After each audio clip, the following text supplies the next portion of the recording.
Bismillahirrahmanirrahim. Saya Noval Rizky Rabani dengan NIM 2410946 mengerjakan evaluasi tugas masa depan dalam mata kuliah desain pemrograman berorientasi objek untuk keberkahannya, maka saya tidak melakukan kecurangan seperti yang telah dispesifikan. Amin. Kali ini saya akan mensimulasikan game yang telah saya buat yaitu Hide and Seek the Challenge menggunakan bahasa pemrograman Java kemudian dengan framework model View Presenter MVP. Nah, kali ini saya pertama akan mensimulasikan dahulu game yang saya buat. Ini cara mengcompile gamenya. Kemudian karena 3 ini saya akan langsung menjalankan gamenya.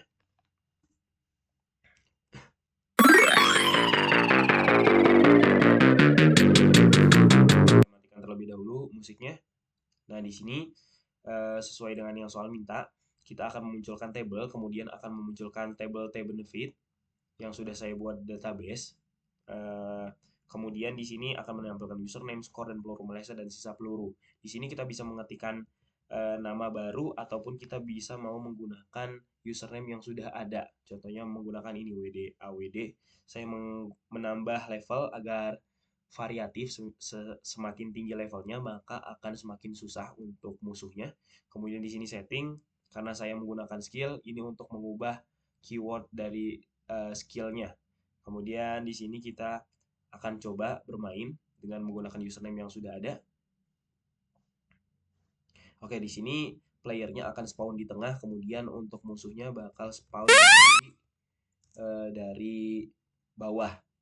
Oke, kita coba ulang. Nah, di sini ada obstacle yang di generate secara random. Kita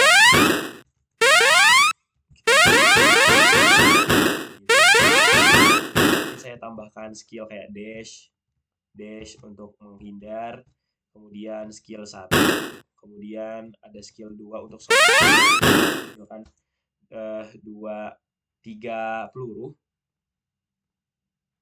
Saya ulang terlebih dahulu. Kemudian akan skill 3 untuk menghilang, dan saya juga menambah logika agar ketika kena obstacle tidak bakal bisa ditembus. Kemudian apabila terkena oleh musuhnya maka akan langsung mati.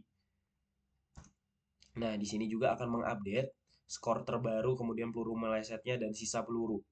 Nah, saya akan mencoba dengan username baru. Di sini akan mendapatkan peluru barunya ketika ada yang salah nembak ataupun meleset. Nah, bertambah tuh 2. Jadi kalau ada yang meleset baru bertambah akhirnya.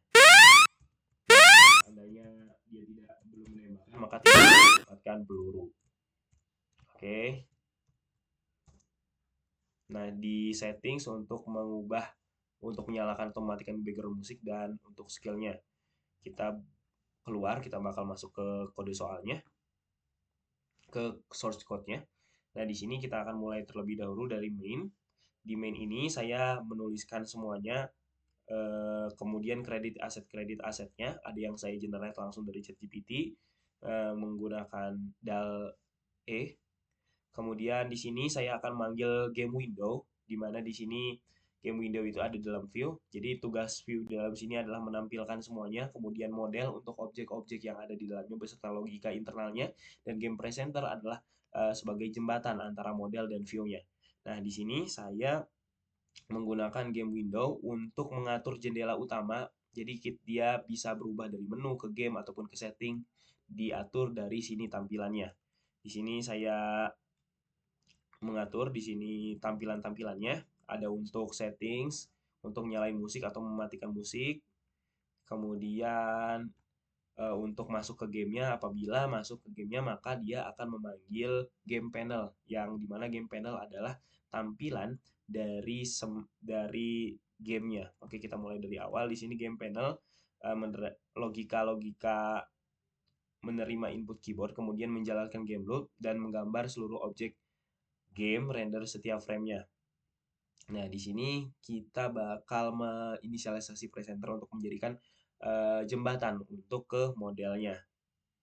Nah, di sini kita bisa mengatur tampilannya seperti warna, yang ada tabelnya, yang di table, kemudian inputan dari player, misalnya ingin jalan menggunakan WASD, kemudian skill 1 menggunakan nomor 1, 2, 3, dan untuk menembak dengan klik kiri ataupun kalaupun dash menggunakan klik kanan. Nah, di sini kita mengaturnya di game panel dan saya juga membuat gambar semua gambar aset-asetnya berada di game panel dan semuanya saya taruh di aset di sini. Nah, di dalam SRC-nya. Semua gambar dan semua sound effect berada di aset. Nah, kemudian semuanya akan menggambar di game panel ini. Kemudian masuk ke setting untuk menampilkan pengaturan yang ada di menu. Kemudian sound untuk menaruh musik yang ya dan sound effect-nya juga dan untuk tampilan sound effect-nya dan kemudian kita masuk ke model. Di sini objek-objek semuanya dibuat di dalam model dari pelurunya, kemudian musuh, player, obstacle, game setting, player, visual effect dan lain-lain. Kita bakal mulai di DB connection terlebih dahulu ini untuk menyambungkan antara gamenya dengan database-nya. Di sini kita menggunakan lib MySQL connector juga, yaitu dengan versi 9.5.0 jar-nya. Kemudian akan disambung di DB connection ini dengan menyambungkan localhost-nya dengan database yang sudah kita buat yaitu DB game PBO. Di sini kita menyambungkan database-nya agar muncul nanti di table pertama yang kita buat tadi. Kemudian di sini kita buat logika-logika untuk playernya juga di sini untuk sendiri apabila playernya pemain utama setiap frame mengurus tim skill, kemudian gerakan fisik dan tabrakan dengan tembok. Apabila tabrakan dengan obstacle maka dia tidak bakal tembus. Diatur semua di sini logika untuk logika internalnya. Kemudian obstacle juga sama dan partikel ini digunakan untuk apabila musuh mati akan memunculkan partikel-partikel seperti percikan-percikan itu. Kemudian di musuh